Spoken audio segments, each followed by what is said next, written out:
As-tu bien entendu? Excellence, oui. Gueneuil! Excellence. On ne t'a pas vu. Un petit vite. Prenez le cheval bas.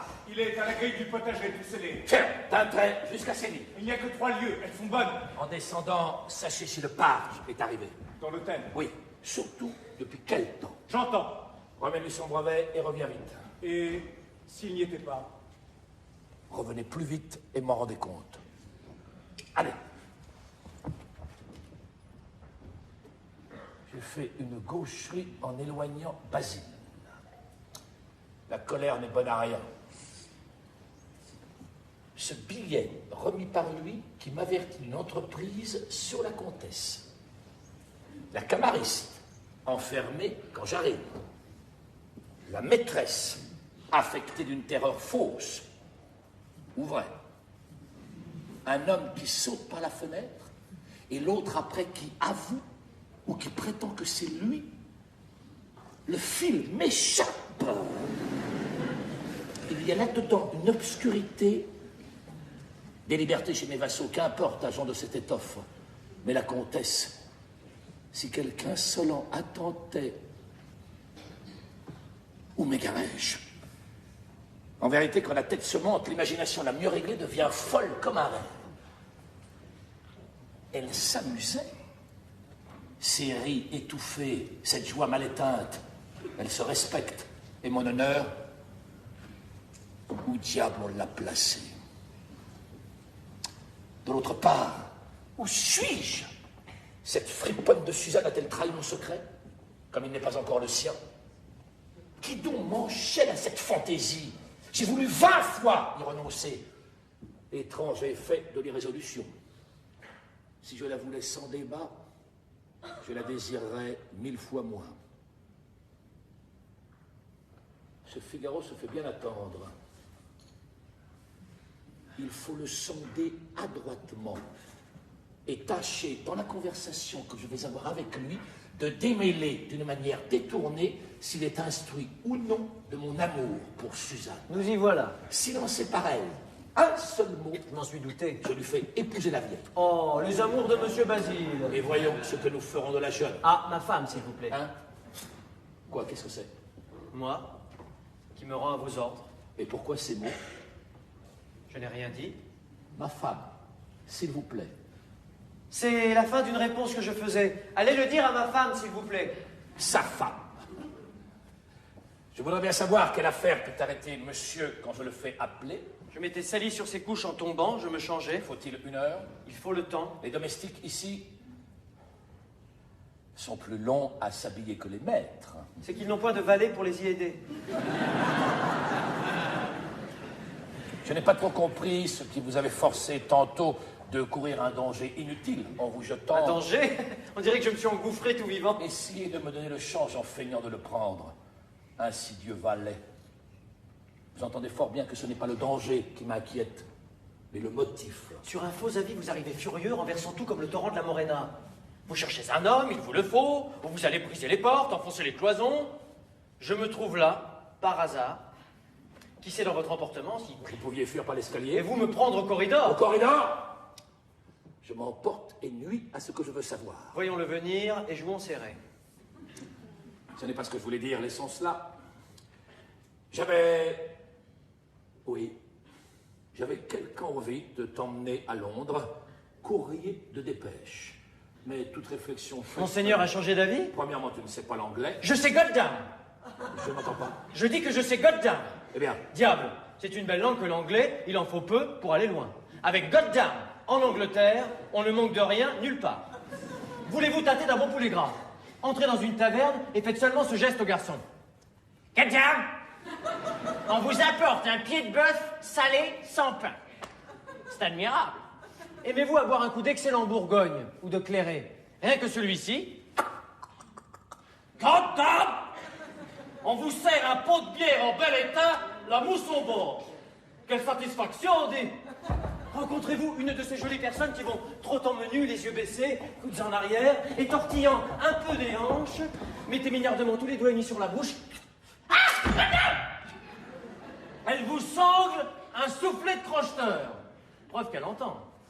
Les Anglais, à la vérité, ajoutent par-ci par-là quelques autres mots en conversant. Hein. Mais il est bien aisé de voir que goddamn est le fond de la langue. Et si Monseigneur n'a pas d'autre motif de me laisser en Espagne... Il veut venir à Londres, elle n'a pas parlé. Il croit que je ne sais rien, travaillons-le un peu dans son genre.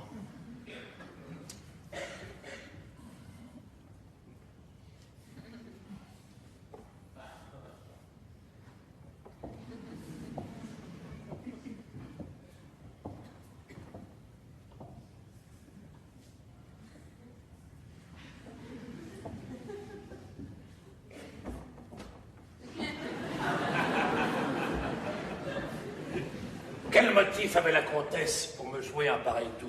Ma foi, Monseigneur, vous le savez mieux que moi. Je la préviens surtout et la comble de présent. Vous lui donnez, mais vous êtes infidèle. C'est ton gré du superflu à qui nous prive du nécessaire. Autrefois, tu me disais tout. Et maintenant, je ne vous cache rien. Combien la comtesse t'a-t-elle donné pour cette belle association? Combien m'en donnâtes-vous pour la tirer des mains du docteur? Tenez, Monseigneur, n'humilions pas trop l'homme qui nous sert bien, crainte d'en faire un mauvais valet. Pourquoi faut-il toujours qu'il y ait une louche en ce que tu fais? C'est qu'on en voit partout quand on y cherche des torts. Une réputation détestable. Si je vaux mieux qu'elle, y a-t-il beaucoup de seigneurs qui puissent en dire autant? 100 fois je t'ai vu marcher à la fortune et jamais aller droit. Comment voulez-vous? La foule est là, chacun veut courir. On se presse, on pousse, on coudoie, on renverse. Arrive qui peut. Le reste est écrasé. Aussi c'est fait. Pour moi, j'y renonce. À la fortune? Voici du neuf. À mon tour maintenant. Votre Excellence m'a gratifié de la conciergerie du château. C'est un fort joli sort. À la vérité, je ne serai pas le courrier étraîné des nouvelles intéressantes, mais en revanche, heureux avec ma femme, au fond de l'Andalousie. Qui t'empêcherait de l'emmener à Londres? Il faudrait la quitter si souvent que j'aurai bientôt du mariage par-dessus la tête. Avec du caractère et de l'esprit, tu pourrais un jour t'avancer dans les bureaux. De l'esprit pour s'avancer? Monseigneur se rit du mien. Médiocre et rampant, et l'on arrive à tout. Il me faudrait qu'étudier un peu sous moi la politique. Je la sais. Comme l'anglais, le fond de la langue. Oui, s'il y avait de quoi se vanter. Mais feindre d'ignorer ce qu'on sait. De savoir tout ce qu'on ignore. D'entendre ce qu'on ne comprend pas. De ne point ouïr ce qu'on entend. Surtout, de pouvoir au-delà de ses forces. Avoir souvent pour grand secret de cacher qu'il n'y en a pas. S'enfermer pour tailler des plumes et paraître profond quand on est, comme on dit, que vide et creux, jouer bien ou mal un personnage, répandre des espions, pensionner des traîtres, abolir des cachets, intercepter des lettres et tâcher d'en oublier la pauvreté des moyens par l'importance des objets, voilà toute la politique. Ou je meurs. C'est l'intrigue que tu définis. La politique, l'intrigue, volontiers, mais comme je les crois un peu germaines, en face qui voudra. J'aime mieux mamie au guet, comme dit la chanson du bon roi. Il veut rester, j'entends, Suzanne m'a trahi. Je l'enfile et le paye en sa monnaie. Ainsi, tu espères gagner ton procès contre Marceline. Me feriez-vous un crime de refuser une vieille fille quand votre Excellence se permet de nous souffler toutes les jeunes? Au tribunal, le magistrat s'oublie et ne voit plus que l'ordonnance. Indulgente au grand, dure au petit. Crois-tu donc que je plaisante? Et qui le sait, Monseigneur? Tempo e galantuomo, dit l'Italien. Il dit toujours la vérité. C'est lui qui m'apprendra qui me veut du mal ou du bien. Je vois qu'on lui a tout dit. Il épousera la duègne. Il a joué au fin avec moi. Qu'a-t-il appris? Don Gusman, Bridoison. Bridoison? Sans doute. C'est le juge ordinaire, le lieutenant du siège. Votre prud'homme. Qu'il attende.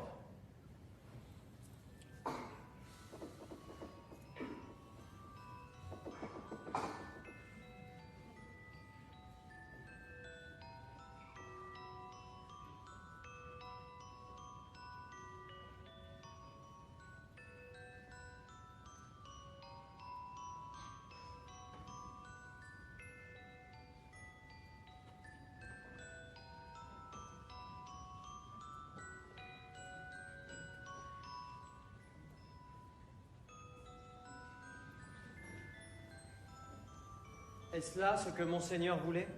Moi? Je disais d'arranger ce salon pour l'audience publique. Je vais renvoyer les frotteurs.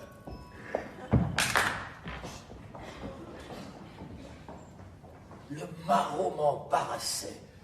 En disputant, il prend son avantage. Il vous serre, vous enveloppe. Ah! Friponne et fripon, vous vous entendez pour me jouer. Soyez amis, soyez amants, soyez ce qu'il vous plaira, j'y consens. Et parbleu pour époux. Monseigneur! Pardon! Monseigneur! Qu'est-ce qu'il y a, mademoiselle? Vous êtes en colère. Vous voulez quelque chose, apparemment. C'est que ma maîtresse a ses vapeurs. J'accourais vous prier de nous prêter votre flacon d'éther. Je l'aurais rapporté dans l'instant. Non, non. Gardez-le pour vous-même. Il ne tardera pas à vous être utile. Est-ce que les femmes de mon état ont des vapeurs, donc? C'est un mal de condition qu'on ne prend que dans les boudoirs. Une fiancée bien éprise et qui perd son futur. En payant Marceline avec la dot que vous m'avez promise. Que je vous ai promise? Moi? Monseigneur, j'avais cru l'entendre. Oui, si vous consentiez à m'entendre vous-même. Et n'est-ce pas mon devoir d'écouter son excellence?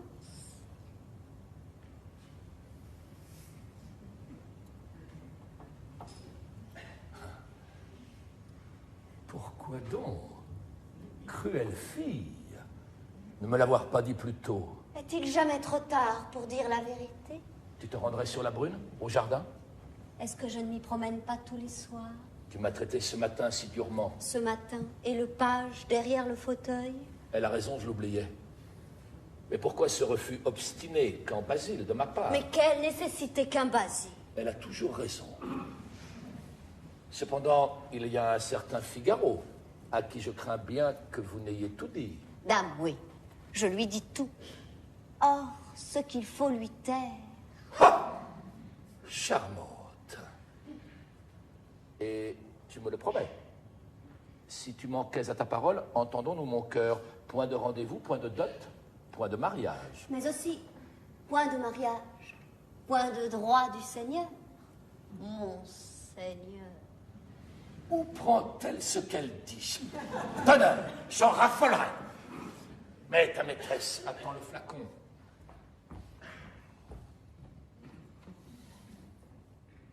Aurais-je pu vous parler sans un prétexte? Délicieuse créature. Voilà du monde! Elle est à moi! Allons vite rendre compte à madame. Suzanne, qu'entends-tu donc si vite en quittant monseigneur? Plaide à présent si tu le veux. Tu viens de gagner ton procès! Mais dis donc! Tu viens de gagner ton procès. Je tombais là dans un bon piège. Oh, mes chers insolents, je vous punirai de façon un bon arrêt, bien juste. Mais s'il allait payer la douane, avec quoi? S'il payait... N'est-ce pas le fier Antonio, dont le noble orgueil dédaignant Figaro, un inconnu pour sa nièce? En caressant cette manie, pourquoi non? Dans le vaste champ de l'intrigue, il faut savoir tout cultiver, jusqu'à la vanité d'un sot. En bon!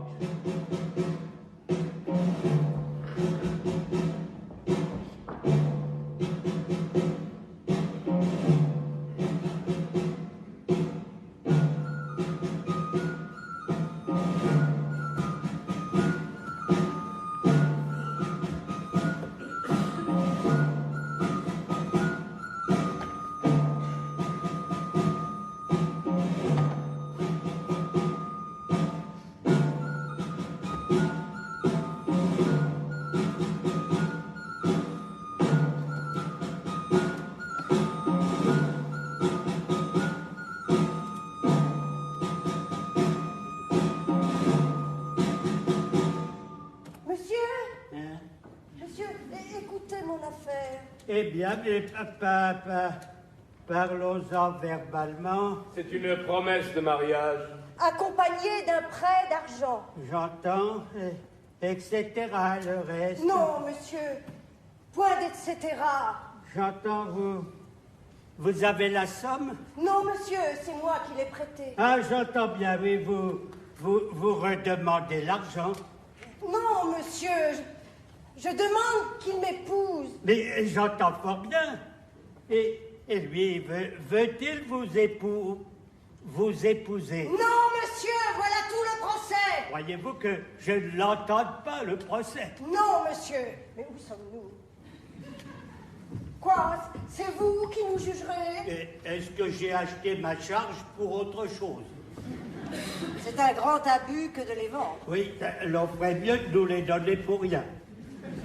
Contre qui plaidez-vous? Monsieur, contre ce malhonnête homme. Je vous gêne peut-être?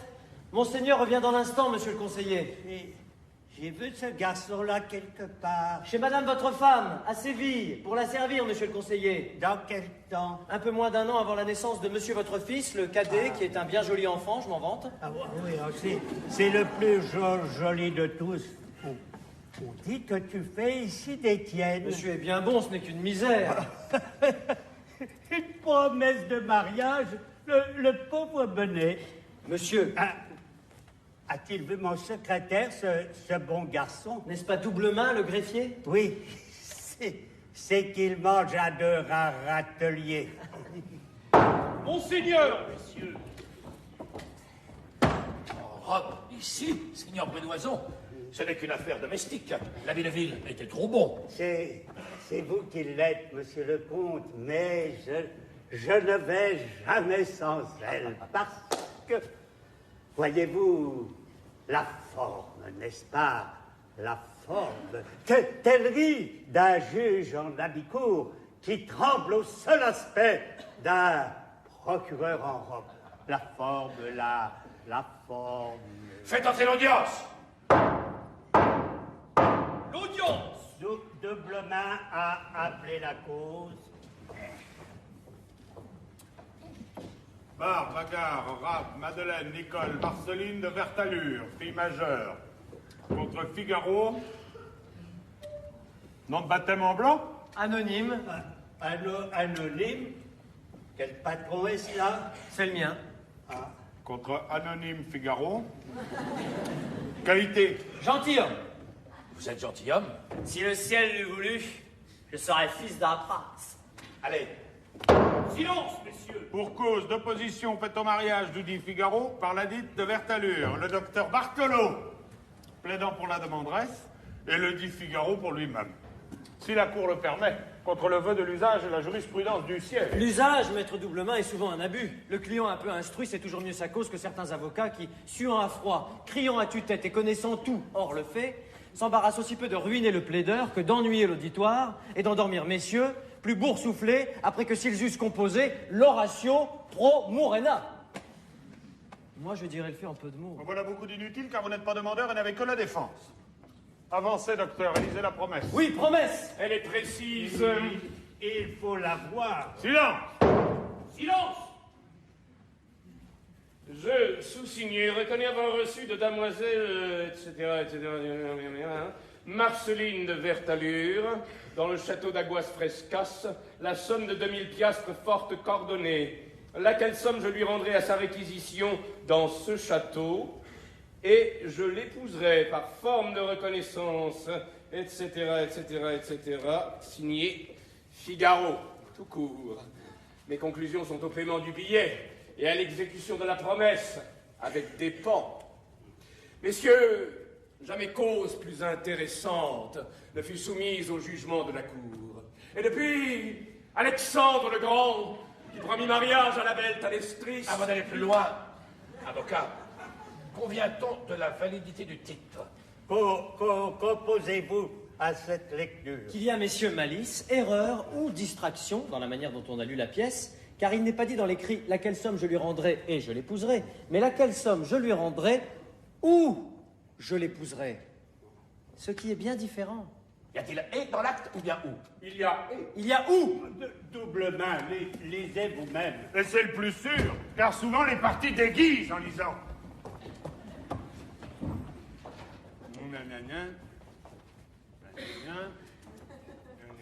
Ah. Laquelle somme je lui rendrai à sa réquisition dans ce château? Et où? Et où? Le mot est si mal écrit. Il y a un pâté. Un pâté? Je sais ce que c'est. Je soutiens, moi, que c'est la conjonction copulative et qu'il y ait les membres corrélatifs de la phrase « Je paierai la demoiselle et je l'épouserai ». Je soutiens, moi, que c'est la conjonction alternative ou qui sépare les 10 membres. Je paierai la donzelle ou je l'épouserai. À pédant et demi, qu'il s'avise de parler latin, j'y suis grec.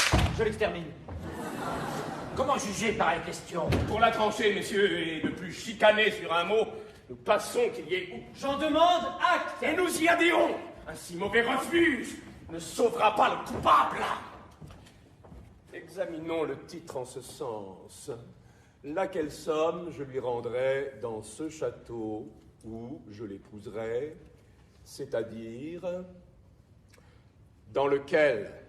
Ainsi, château où je l'épouserai, messieurs, c'est château dans lequel. Pas du tout. La phrase est dans le sens de celle-ci. Ou la maladie vous tuera, ou ce sera le médecin.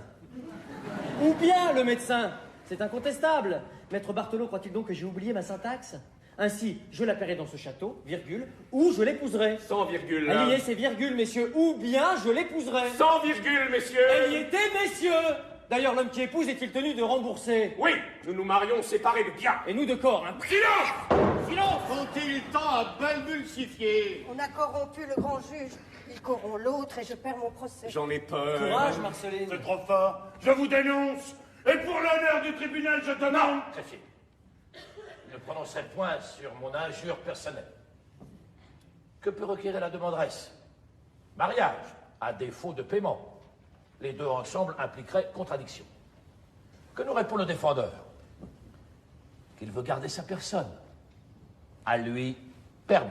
J'ai gagné. Mais, comme le texte dit, laquelle somme je paierai à la première réquisition, ou bien j'épouserai, etc. La Cour condamne le défendeur à payer 2000 piastres fortes à la demanderesse, ou bien à l'épouser dans le jour. J'ai perdu. Superbe arrêt. En quoi superbe? En ce que tu n'es plus mon neveu. Grand merci, monseigneur.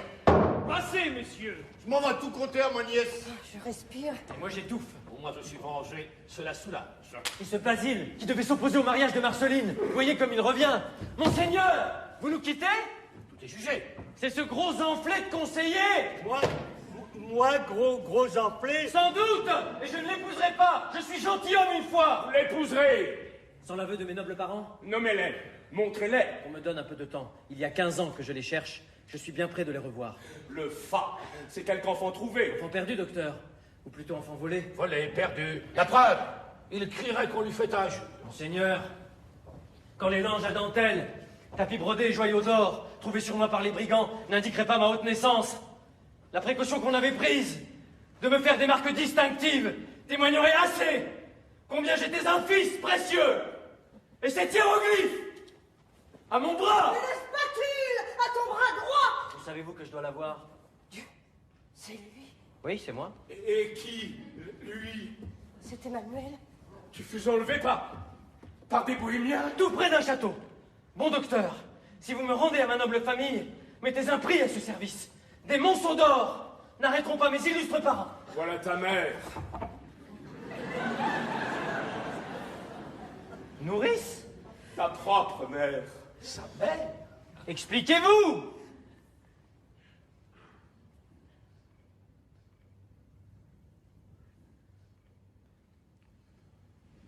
Voilà ton père. Aïe, aïe, aïe, aïe, aïe, aïe, aïe, aïe, aïe.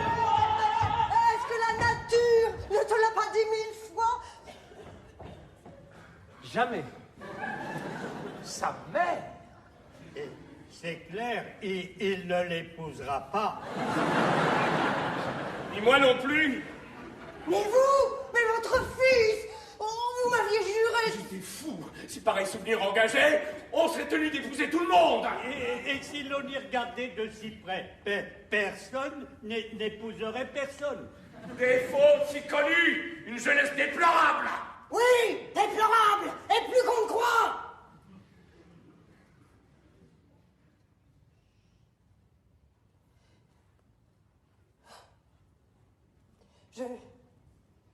Je n'entends pas nier mes fautes.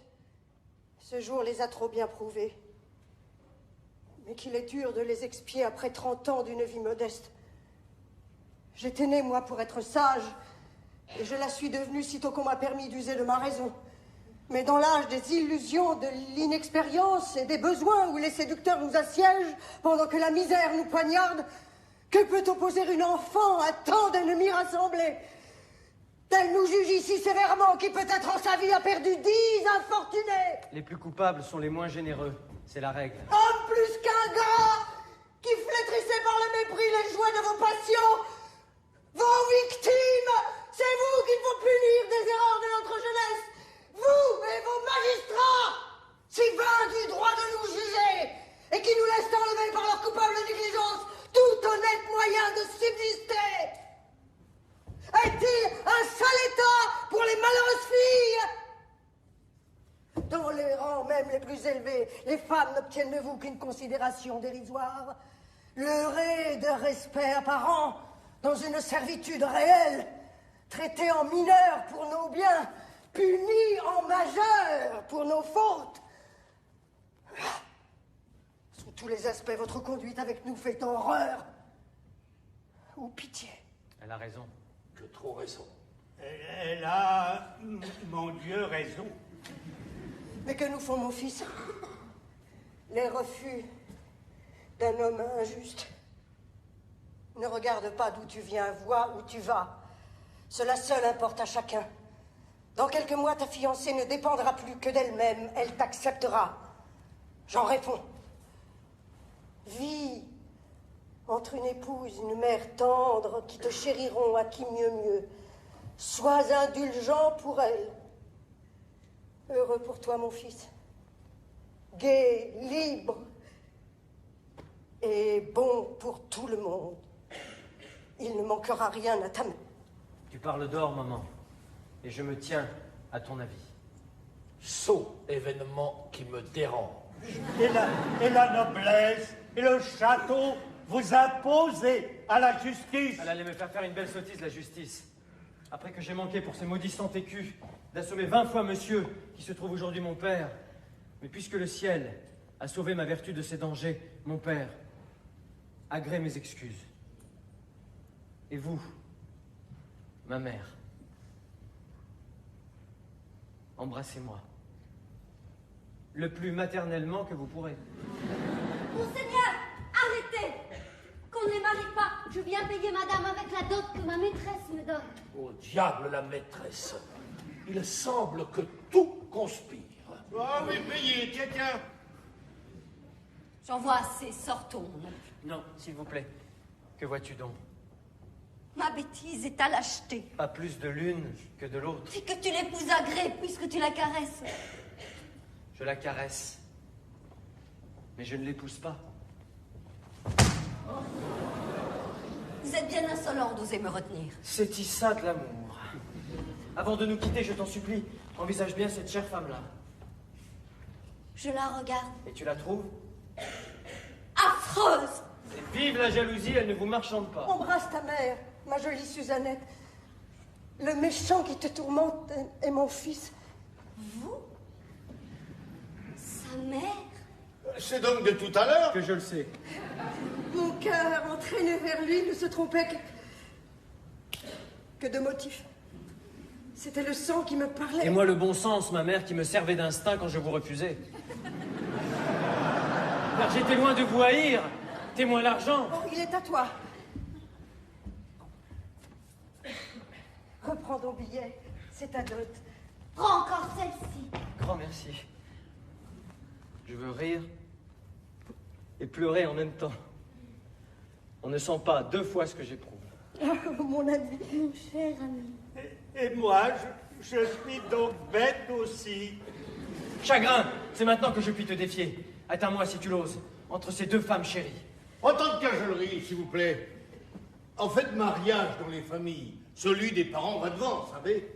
Les vôtres, se baillent-ils la main? Ma main, puisse-t-elle se dessécher et tomber si je la donne à la mère d'un tel drôle? Vous êtes donc un père marâtre? En ce cas, notre galant, plus de parole. Oh mon nom! Irais-je donner l'enfant de notre sœur ainsi qu'il est l'enfant de personne? Est-ce que cela se peut, imbécile?